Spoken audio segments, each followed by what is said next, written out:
Hello, and welcome to Success with Sabrina podcast. I am so honored today to have Renée Lindo on the show. I'm so excited to get going with this episode today.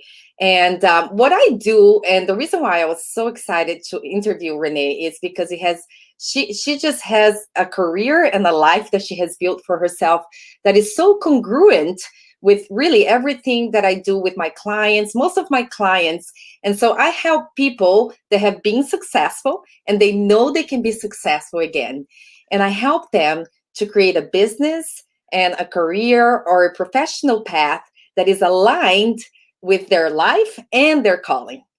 And I have systems and strategies that are time tested and that can withstand the ups and lows of an economy or a recession that hasn't even started yet. So I'm looking forward to interviewing you today, Renee. Now, Renee is a rock star stylist. She Thank you. is she's a wife, a mother, and she used to be a corporate sales rock star, right? Director and manager. Now she was a sales director, right? That was the correct Yes, title. Yeah. yes, that's it. Okay. Yeah. Now she focuses on helping women to look good and feel good and to get into their power zone. I'm honored today to have you on the show, Renee. Thank you so much for joining us. Now, the name of her business is Let's Get Dressed Now. So, for Yes. those of you that are going to be listening on the replay or listening on the podcast, you can go to her website and find out more about Let's Get Dressed Now. So, Yes. Thanks, Sabrina. Thank you so much for having me. I'm excited to be here. yes, yes. I love listening to you when I was able to listen to the video that you did with Coach Rick on YouTube and following you on Instagram and just seeing what you're up to and just seeing you're evolving into this woman that you're becoming now and the business that you're creating. And so, Renee, one of my favorite success quotes is, and it's by Thomas Merton. And what he says is that people may spend their whole lives climbing the ladder of success only to find once they reach the top that the ladder is leaning against the wrong wall. Wow, right? Yes. What Yes. what an interesting way of putting it. Really, is that where you found yourself like after a while dedicating yourself towards this career that you realized what was it for you? Like what was the moment, Exactly. the aha So that moment that for you? that quote that you shared is exactly what I say as a part of my story. Because my story is, I built my career in sales and as a sales director, built it over years, worked hard, really was very successful, and reached the top of my mountain. And when I reached the top and looked around, I'm like, oh my God, I'm on the wrong mountain. Right. So it's so similar to that quote because I was successful, doing well, but really it wasn't what I wanted to do. It didn't make my heart sing and it really sucked my soul. So Yeah. that quote really aligns perfectly with my journey. What was it that wasn't aligned with you? Like what I just didn't enjoy the work, right? I knew that my skills and talents could be used in a bigger way to serve the world in a bigger way to really impact women's lives. And that's what I wanted to do. I was as a sales leader, I had reps across Canada who I would coach and help to sell into with physicians. But that just wasn't I was no longer passionate about that, right? I really loved fashion and style and helping women to look good and feel good, as you mentioned, which allows us to put our hands up for more, right? To say yes to more, to negotiate for ourselves, to really feel confident in what we set out to do. And so I felt that if I could use my skills and talents in that arena to help women to show up better, because at my level, I didn't see there was no other woman in my company at my level. So I knew that is it confidence? Is it that we needed help, understanding our true value and what we can contribute? And so I said, my vehicle is style, because I know that when I am dressed, when I look fabulous, when I feel great, I'm unstoppable, yeah. right? And if I can help women to accomplish that in their lives, that I felt I'd really be serving the world. Yeah. Yeah. Now let me ask you this because I'm curious. Like, so when you made the switch, right? Before you made the switch, were you already kind of doing that anyways as a hobby or like, not necessarily Um, gaining clients and building your business slowly? But was that something that was already part of your reality? Yes, that was part of my reality, right? I wasn't charging for it, but friends would always come to me for help and suggestions. What do you think? A friend had a wedding to go to, and she wanted a dress, and she didn't even ask me, but I went out and found the dress for her, and then found the accessories, and she looked fabulous when she ended up, but when she finally went. So I just loved doing that.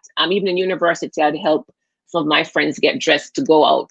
Even my direct reports as a sales director, I would take them shopping and to really help them to put a wardrobe together that really spoke to who they are, because that's also the important part, right? You don't just want to get dressed and look like somebody else or what you think you should look like because of your job, but how you look and how you're dressed really should align with your personal brand. It should align with who you are, how you want to introduce yourself to the world. And so that's a big part of what I do, is really drilling down to what that is to help you to show up as your best and highest self. Love that. Love that. Now, Renee, what is your favorite success quote? And you don't have to say it word by word, but what was your Mhm. takeaway, like a quote that goes around success that really hit home for you? So a success quote that I think about all the time is, you miss 100% of the shots you don't take. And it's Wayne Gretzky, right? I mean, I guess with my sales background as well, you have to keep taking your shots. You Yeah. have to keep asking. You have to keep going for it. You just have to shoot your shot. You just never know, right? Sometimes we're afraid to ask because we don't want people to think us. We may think a certain thing or maybe too aggressive. But if you don't ask, the answer is always no, right? And you're no further along than where you were. And if the answer was no, that's okay. It was no before, but at least you open yourself up to the opportunity of it being a yes. Yes. And taking it more lightly, perhaps, right? Because I think that until we build up that confidence, those no's can really like take us down. But the way Yeah, I look at no's, because I've been in sales for so long too, and the way I look at no's is basically people telling me, not now, not this way, right? yeah, But that's that right. doesn't mean that it can't change, right? Exactly. That is so true. Maybe not now, not but later. Not right now. Maybe, or also I need more information. Help Yeah. me to understand how your solution is going to help me. Right? So no, no, just no doesn't mean never, just as you said, just maybe not right now. Absolutely. Now, what are your personal conditions for satisfaction? Like, what are the things that you feel that you have now in your life that you weren't able to live or experience before in your corporate job? So I am definitely, a big thing for me is being able to own my time. Right? That's one of the things that I see, that I think of as being successful. I wanted to own my time. I want to really, determine how I spend my time. Success to me is doing what I want to do, when I want to do, and with whom I want to do it.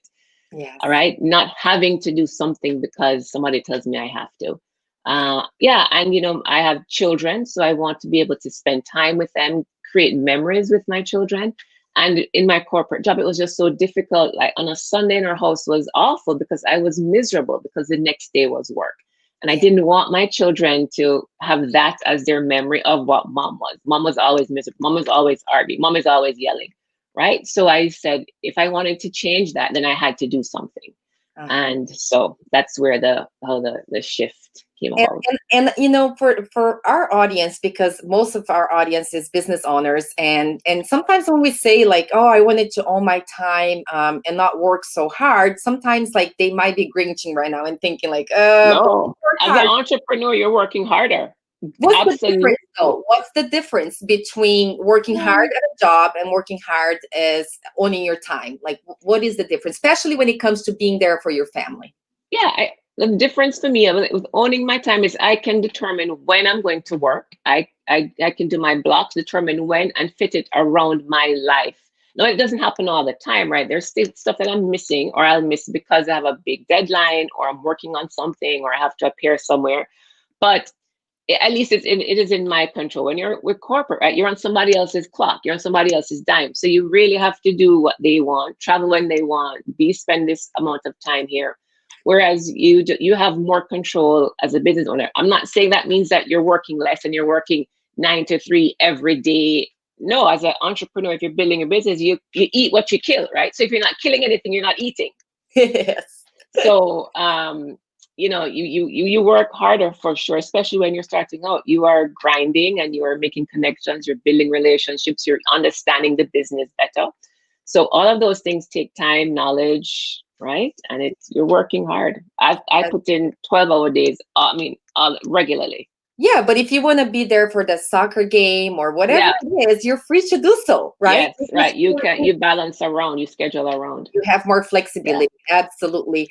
Now, part of what we do here in this podcast is to really define what success means to ourselves so that we actually dedicate ourselves in building this business or career or professional path that is actually going to resonate, right? It's going to be aligned with who we are. And the first step for that is to define what is success for you.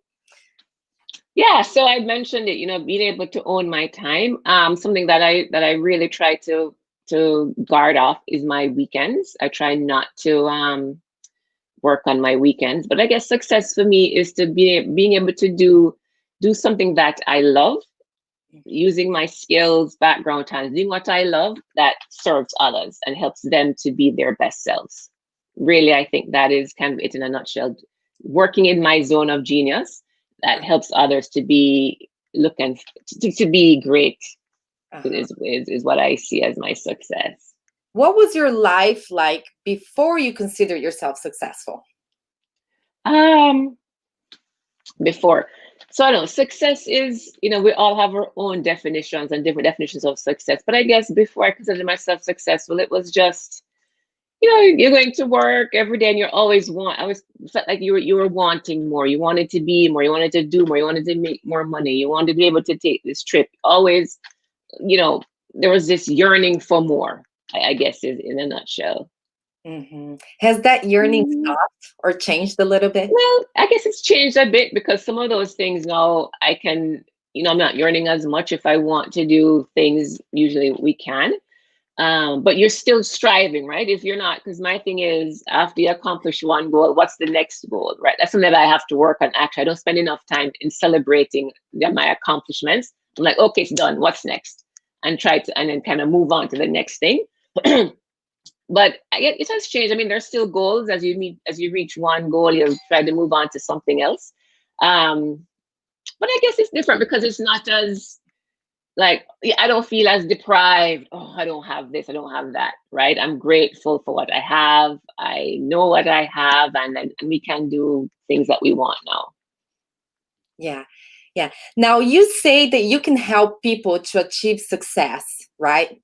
And the first step for them, what is it? Like, what would you say? Where do they begin? Like, let's say they're at a place that they're not, I guess, like satisfied yet, right? Like they want to get somewhere else, they want to improve, they want to grow. What would you say you can do for this person? So I guess you're speaking in terms of their clothing or how they appear as it relates to my business. So I think what's very one of the first steps with the clients that I work with is really getting clear on who you are.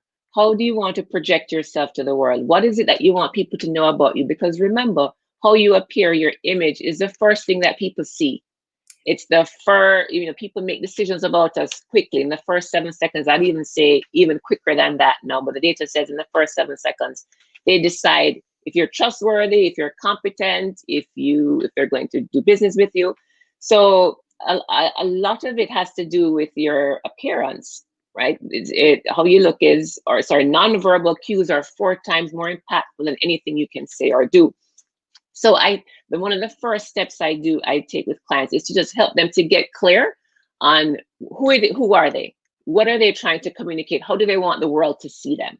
Right. So we go through a whole, I have worksheets and workbooks that we work through on that, answer some questions just to really get clear, some really deep diving, have them visualize as well, kind of who is this woman that they are striving to become.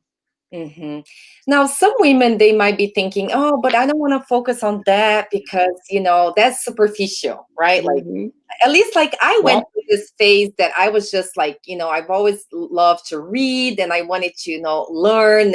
And so, the way I looked wasn't really top priority, Yeah. And I remember I had girlfriends that loved shopping, and I just, it wasn't my thing, right? Yeah, Like, yeah, so yeah, I would just say to women like that think like, oh, but I don't know, like I just don't want people to judge me like this, yeah. and to That's true, manipulate, right? yes, like, the relationship by the way I dress or the way I look. And I've heard that before. People think that, I'm a good person, I bring value, I do good work, I am a high achiever, so I should be judged on that. And in an ideal world, sure, right? We should be, but that's just not the reality. Reality is that we all do it. We see people and we make judgments right away. The data does suggest, the data shows us that.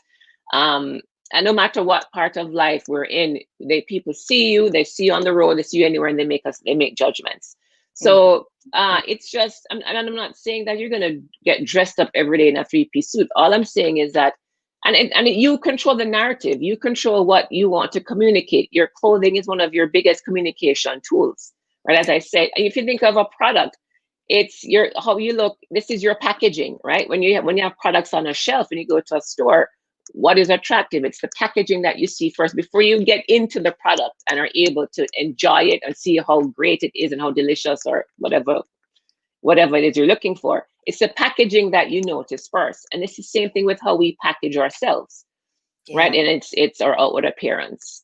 It's always fascinated me, even perfumes that you buy, right? Because sometimes they come in such beautiful bottles, like they're Yeah, yeah, gorgeous to look at. yeah. Right. Yeah. Marketing spends a lot of time on the packaging, Yeah. right? There's And a that is reason a part, why it's a you part guys, of your brand. yeah. It is a part of your brand, is how you wrap up all of your, so you wrap everything up that you have to offer. Yes, yes, absolutely. Yeah. Now, some women might be thinking also like, this thing about like, hiring like a personal stylist. Like, I just feel like I'm not there yet. Like, is this something that only like actresses or like maybe like, celebrities do? Yes, And that's a good point. I hear that too. People think that's just for, high rollers, celebrities, as you say, movie stars. But I'm here to tell you, personal stylists can help you in so many ways. My usual clients are not celebrities or movie stars. My clients are everyday career women who are building their careers, whether they're on a career path and want to move up and progress and know that they have to present Mhm. themselves in a different way, maybe a more formal way, or for whatever job they're going for, they know that their image has to be reflective of that. Because you really, as we've heard it before, you dress for the job you want, not the job you have. And also, my clients are Yes. also women who are going through a transition. So it could be whether they're just divorced or they got married, whether they've gained weight or lost weight. So women who are going through some type of transition in life as well, or they just know they're in a style rut, or they're not projecting as their best selves, and so they turn to me for some help. And I help women in all aspects from, I usually start in the closet. So we'll start in the closet, you get clean out all the stuff that does not serve you, that no longer works for you. I know that we have stuff in our closet maybe 20, 30 years, and we have tons of sentiments wrapped up around stuff. But if it no longer serves your lifestyle, if it doesn't fit anymore, it's probably not something that you should keep, because it ends up with a closet that is so full, but Yeah. you have nothing to wear, Yeah. right? You So know, anything, yeah, go ahead. I love where you're going with this because, I'm going to be honest, I'm not a minimalist. Yeah, I'm not. yeah, I wish I was, but I'm not. yeah. But I have held on to things uh, that I wanted to save for that special occasion or whatever. How many of us really do this? We save Yes. china, the nice china or whatever, silverware, right? For that special day or that dress that you're going to wear on that special occasion. I remember I actually purchased a candle and it was just like a beautiful candle. It was just gorgeous, right? And I had it like on my exchange year in Denmark, like while I was an exchange student for the Ah, whole year. So it was like nice. really special to me. And I heard someone talk about this on a TED Talk recently, and I was like, oh my gosh, that happened to me. Mm, I had this candle, right, for years, and it was in this packaging, and I just didn't want to use it because I was always saving it, right, for that special day or whatever, right? And what happened is that it melted, right? mm-hmm. So, And I some say the same thing happens with your clothing, yeah, right? I've had clients that give they keep their clothes for so long. Sometimes it's dry rot by the time you try to put it on, or if you have shoes for a long time, when you put it on, the bottom detaches, right? Sometimes you have these things that you're saving, but saving for what? Every day is such a special day, a special time to be alive, Yeah. right? And we can dress and feel, and think about it as well. We're dressing for ourselves too, Yeah. because it really affects how we feel, which is why during this time of pandemic and lockdown, and people were talking about rolling out to bed and just wearing, having their pajamas on all day and working in that. I really encourage folks to get dressed, because when you take the time and you get dressed, you feel better, right? It does something for you. You're not dressing for others necessarily. You're dressing for you. You're dressing for how it makes you feel, that energy it gives you. And studies also support that you're more productive. You're in the mindset of doing work, Yes. right? So you're more productive when you get dressed. So think about that, where you are dressing for you as well. It changes your vibe. You become high vibe, and you really feel good. And Yeah. it happened to me as well when I used to I worked from home before as a sales director. Some of the days where I just kept my comfy clothes on, it was so much easier for me to just kind of be lazy around and fall asleep on the couch and Or feel recline, sleepy. right? Yes. Yeah. Like when you put your makeup on, it just Yeah. feels like you're not as sleepy, huh? Yes, and when I get dressed, there's no way, it doesn't even cross my mind to be sleepy. It doesn't even cross my mind to kind of laze and doze off. And it also is an opportunity for you to create boundaries, because working from home, sometimes work can creep into our home life. So when you get dressed, as soon as you take off your work clothes, work is done, Yeah. right? There's a And then makeup transition that yeah, happens. you make a transition, exactly, right? You put on your home clothes, you're no longer working. Yeah. So clothing is very powerful. Yes, absolutely. I actually word this in your honor, Ah, because so listen to this. So this was the first time that I got a compliment that I was like, really? Like, I mean, I've gotten ah, compliments about what I wear before, but I was in the gas station. Listen to this. So I live in Miami. I was in the gas station pumping the gas, right? And I was wearing this dress. Okay, so I'm gonna turn around. ah, yeah, yeah, And I was wearing just like I'm wearing it today, which I don't normally do this because Miami is so hot. It has this undershirt underneath, but it's just something that I play around with, like things yeah. sometimes. And this lady stopped to put gas in her car, and she was like, "Oh my gosh, you look so, I love like everything about your outfit." Ah, And she just went on and on about it, and I was like, wow, like, it's interesting how yeah. also like taste is different, right? Like Mm-hmm. sometimes like your favorite meal like that you cook is not going to be the same one that your family is going to appreciate, and that Exactly, goes for clothing too. So stay true. exactly. So when I hear you talking about like stay true to yourself, like first of all find out who you are, know Yeah. what your style is, and then own it. Like, don't be afraid. Exactly. Let me tell you, and it's so attractive, right? When you own your personal style and who you are, it is such a powerful place to be. Yeah. People are attracted to that, right? We don't want everybody being the same. The fact that you're different is really that's your secret sauce. That is what is so attractive. That is what people love. And it gives others, when people see you shining in your uniqueness and in your gifts and your differences, it also gives them strength to do that for themselves. Yes, So, yes. And part of this, going back to what we were talking about early, Renee, is that, you have to really start to really stay true to yourself, right? yes. And really work with something that's more considered your soul work, right? Because Mm, that's going to give you the energy. How are you going to face your problems, when they come? Because they do come, yes, right? they do. You're actually Absolutely. on the right path, when you feel that you are on the right path, out of a sudden you're not such in a hurry for that destination, because even Yes. the journey is a joy, right? Right. You're enjoying the journey. Yes. Yes. Yes. Yes. So Yes. going So back true. to the soul work, a lot of what we believe is that fulfillment comes when we work with our soul work. Do you consider this to be your soul work? Yes, I really think so. And I say that because I just love it. I could do this all day long. I can be, when I'm shopping for clients virtually, because I have all my clients have a virtual closet, and I will shop for them. They'll put what they have already. I'll find new items, make new outfits for them in their style in their closet, and make lookbooks. So when I'm doing that, I just so love it. I can spend hours, shopping for clients and putting outfits together. I spend time when I'm with clients really helping them to understand how to dress their body. And it really brings me joy. So I truly believe this is my soul work.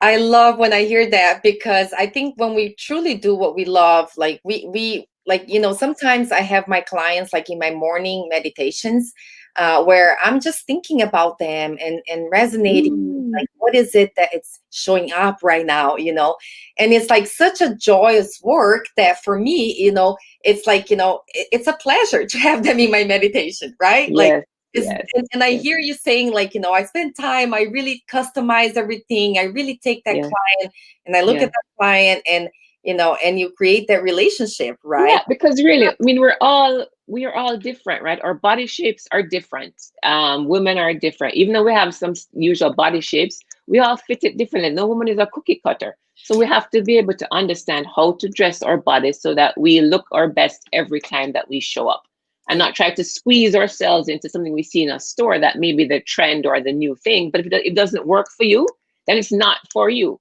Right. right? Let that go and really wear things that accentuate your assets. Yes, absolutely. And you got to know what your assets are, right? Before you can accentuate them. And Yes. that's the work that you be helping people to discover. Yes, Also, let go of exactly. the stories that we tell ourselves, right? Because I think Ah, we grew up with like certain things that maybe we hold on to, that that is so obviously we're not even powerful. seeing it, right? That Like, is so powerful. That is so powerful. A part of my, because I have an 8 week style coaching program as well. And one of the exercises in there is when we talk about the body part that we hate. Because women, we always have a body part that we hate, and we're like, oh, my legs are too fat, or my knees are fat, or whatever that is. And I'm here to tell you, every time we do this, nobody, the body part that you hate and that you talk about, nobody even noticed it. And if they did, because when I went through that exercise myself with another woman, I think my hips were my part. And she said, oh my God, when I saw you coming in, I said, wow, she has such a great shape, yeah. right? And for her, she hated her arms. And I said, oh my goodness, but I didn't even notice your arms. They look so slim. So a lot of these stories that we tell ourselves, a lot of the way we feel about our body are because of stories we tell ourselves. Or maybe when we were younger as children, things that were said to us that we took to be true, right? Or maybe a teenager was being mean, or a kid's being mean, or something your parents said to you.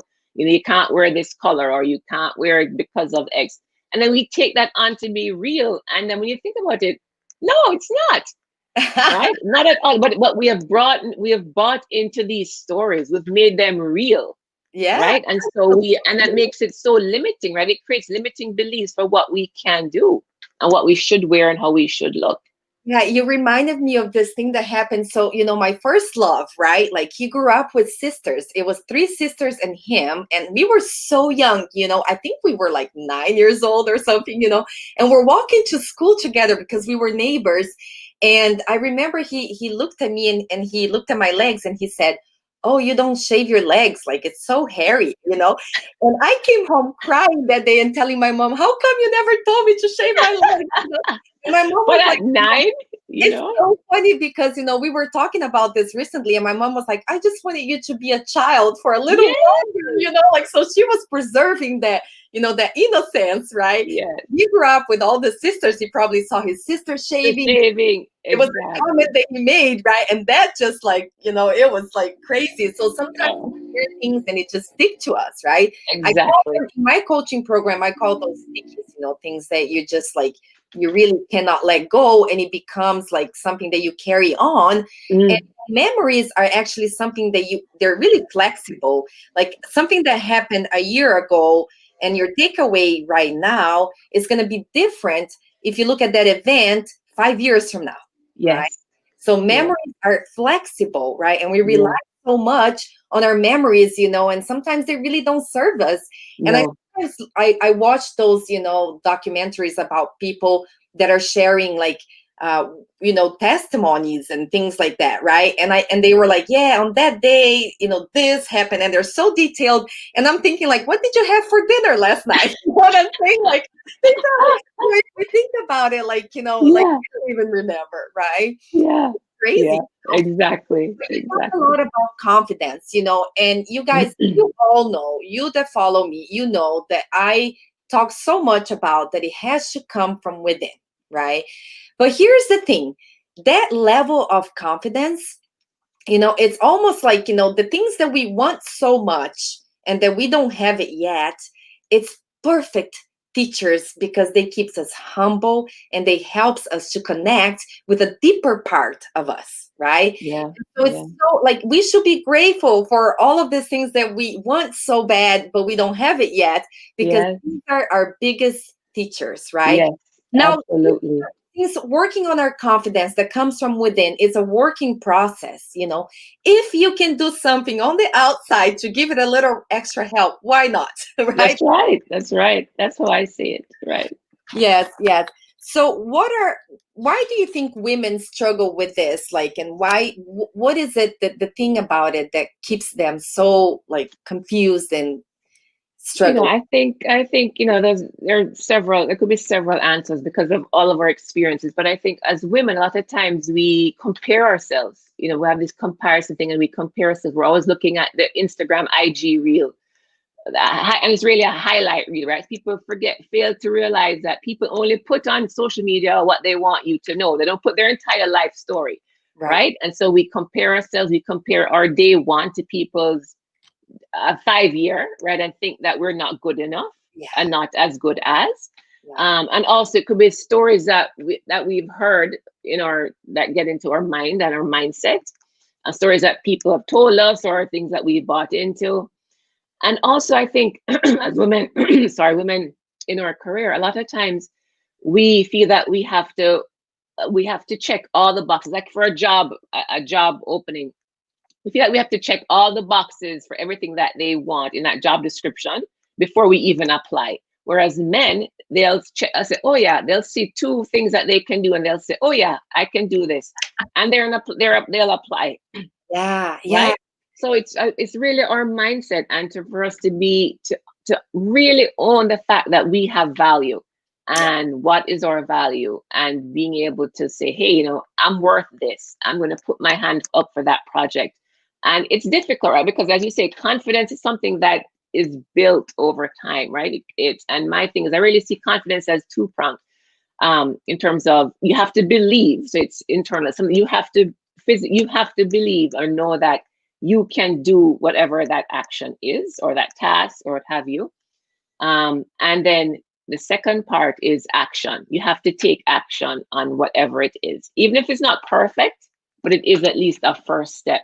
And each time you take that step to step further outside of your comfort zone, to do something new, to be a little bit better, each time you do that, you build what I call that confidence muscle, right? Because I see it as a muscle. If you don't use it, if you just think about it, oh yeah, I think I can do that, but it's in the execution that we build our confidence. Absolutely. I love that. Love it so much. This is like Yeah. powerful, you guys. Really like Awesome. Yeah. now, Renee, how do you break the mold? Like how do you actually Mhm. go against the mainstream? Um, well, I have a very strong faith. So that's the first thing about me. I have a very strong faith. And so I pray a lot. I try to get quiet, listen to what, I ask. I speak to God. I ask Him to speak into my life. I ask to be obedient. Mhm. And to break the mold, I think it really has to do with a lot of introspection, understanding what you want for your life, right? Mhm. And not just to go along with what other people tell you that your life should be, Mhm. right? So I think it's important to lean into what you love, what you enjoy. Look at those skills and talents and what you can offer the world, Mhm. and break the mold. I feel like I broke the mold in that I walked away from a very high-powered, top-level job. Great money, Great benefits, car, car. I mean, everything, right? Expense report, account. It's what I call the golden handcuffs. I walked away from that because it no longer served my soul. It no longer was satisfying to me. And I wanted to have a life that I enjoyed. I wasn't just existing in that life, but a life that I was truly engaged with Mhm. and passionate about, and also could help folks. So I said, that's great. And people would think I'm crazy, right? Because how do you have all of this, all of that, whatever all of that is, and then walk away from it. Yeah. And being at, and when you're at the top as well. But Yeah. it just wasn't what I wanted, Yeah, and right? sometimes, it almost like the way I look at this is like, if we're thinking about, crossing that water, right? And we're thinking like we just wish the water would just open up as we go, right? But normally what it happens is it doesn't open up until you're almost drowning, right? Until it's way Yes. over your head, and sometimes we feel like, oh, maybe I should have done differently, maybe I should have saved up and then open my business, and then maybe the ride would have been a little bit more smooth, whatever it is. But the truth is that sometimes like we just have to take the courage, right, and take that leap Exactly. of faith, like just pull Sabrina, that the is plug such and a do big it. point. That is and such a big and point. when are you gonna, when with the like it's a trap today, really, like how we live and the cost of living, right? Like I feel bad unless something dramatically changes. I don't know what our kids are gonna do, because like Yeah. maybe in some cities like Miami, in California, New Mhm. York, it's like how can the young people even afford housing? 4,000. Yeah, it Yeah. can't. It's And so, unreachable. the situations are sometimes not going to be ideal. You're not going to be ready. It's almost like having a kid, right? Like you can Yeah. never be There's ready. never a right time, right? But There you you just make the time right. There's never a you right time, make but the you make time the right. time right. And Yeah. it's such a good point about, that to take a step, because you just never know. And as I said, my faith is strong. So my thing was, I would really believe that faith is a action. Faith is a verb, right? You can't say, yes, I have faith, and you don't do anything, right? You have to take that step. And when you take the step, it's surprising that when you take a step and you're just asking for light for the next step, just to put that one foot in front of the other, you may not see the entire um, process in front of you. You won't see the entire journey, but that is that faith to just keep taking that step, keep taking a step. And I think I heard this somewhere that, when you get in your car to drive, you're going to leave from the restaurant to get home. You don't have the way lit all the way home. Each 100 meters you drive, your car lights only give you light for a certain amount. Then as you keep driving, the light, your journey is lit, right? So this is the point is that you have to just keep taking that step on your journey. Love it. You guys, we're talking to Renee Lindo today, and her website is letsgetdressednow.com. And for you to check it out, Renee, we're coming up towards the end here of this wonderful, delightful conversation with you about confidence that comes from the within and how you can boost it on the outside. And Yeah. you don't have to choose, either one or the other. You got to That's work right. on both at the Yes. same time, right? And Yes. so what is it that you want to leave all the listeners with, that you would like them to know about you and your business? What is the biggest takeaway that they should be getting? Um, the biggest takeaway with your style is that just remember that you are your personal brand, right? How you show up in the world, how you are dressed, your image, that is how people know you. They make decisions about you. So it's important that you determine, you control that narrative. You determine how you want people to know you, to meet you, what you want them to think about you. Just like any brand that we deal with in the world, what is the experience you want people to have from you? I'm available if you want to chat further. I'm available, whether it's from, one-on-one with your closets to helping you put your outfits together. And I also have an 8-week style coaching program called Your Style Story Mastered, which will go through all the elements of a story, which is your style story, to get you to really put together a concise, confident style story so that you project exactly the story that you want to tell, right? Yeah. And it's an alignment with your personal brand. I love that. Guys, I know we didn't even cover everything. I know you might be having questions. What about color? What about this? Yes, What about yes, the hair? Like exactly. So we, yeah, we, do you do yeah, like, the hair styling? Sure. Is it just the clothes? Like whatever questions you have for Renee, just send her an email. She'll yes, get definitely, in for touch. sure. 'Cause colors, I'm a big proponent of color. Color is so important. It brightens your face. It makes you look alive. And wearing the right colors really are key. And those are some of the things that we cover in that 8-week program. So yes, I'd love to chat with you. I'm on LinkedIn, Renee Lindo on LinkedIn. You can find me there. So connect with me there as well. Wonderful. Thank you so much, Renee, for being on the Yes, show today. yes. Thank you